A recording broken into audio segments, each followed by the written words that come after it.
C'est un outil fantastique pour maintenir les gens en esclavage pour toujours. Et pour couvrir cela, il y a beaucoup d'autres histoires dans lesquelles je ne veux pas entrer. Des outils phénoménaux pour contrôler les populations, ce qui a été fait avec succès depuis longtemps.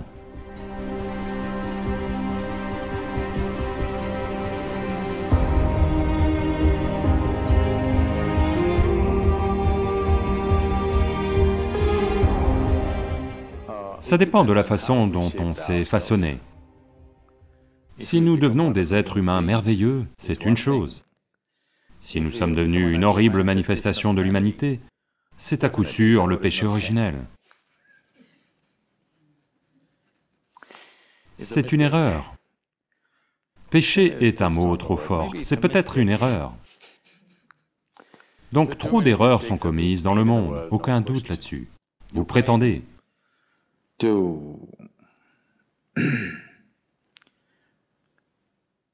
apprécier ou vous vénérez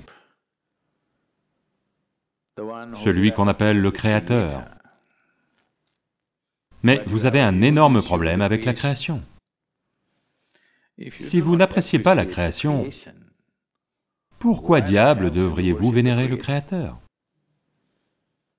Quelqu'un qui a fait du si mauvais travail, la seule façon dont vous pouvez même naître est par le péché.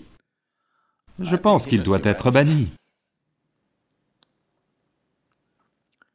Maintenant, c'est un outil fantastique pour maintenir les gens en esclavage pour toujours. Si vous ne leur permettez même pas d'accepter leur biologie, ils n'arriveront jamais à accepter quoi que ce soit dans leur vie. Ils seront toujours dépendants d'une institution, ou d'une personne, ou de quelque chose, qui prétend avoir des relations.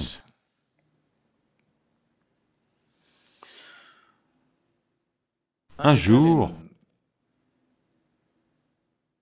un mafieux italien est amené devant la cour de justice. Et il entre avec un gros cigare à la main et va s'asseoir comme ça, comme si il était invité. Alors le juge remarque son arrogance et dit, « Avez-vous un avocat ?» Il souffle sa fumée et dit, « Eh bien, j'ai des amis dans le jury. »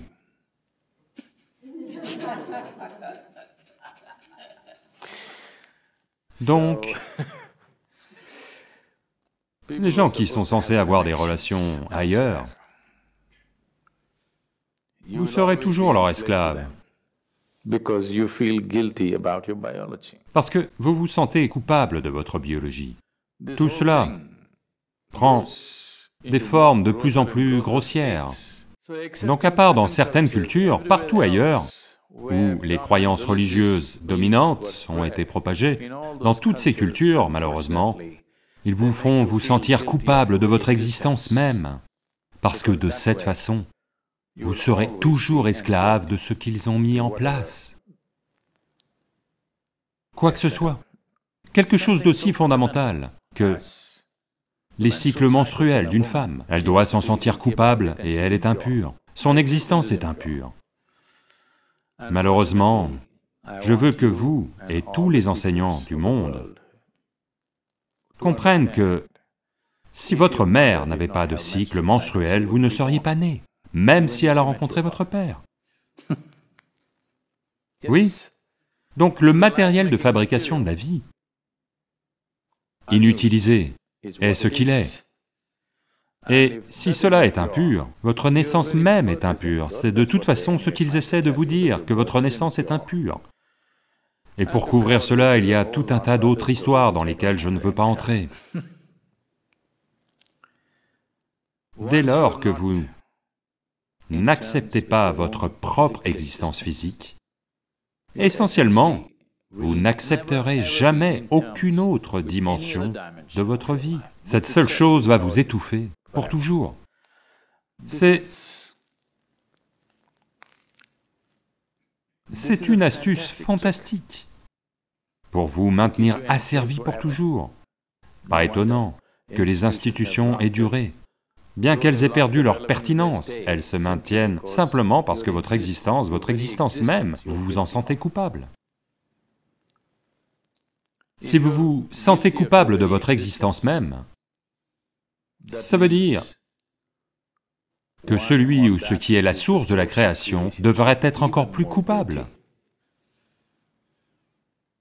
Vous êtes éternellement coupable, et ce qui a créé tout ceci doit porter encore davantage le poids de la culpabilité.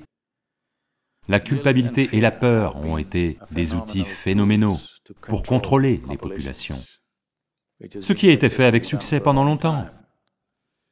Il est temps que cela cesse.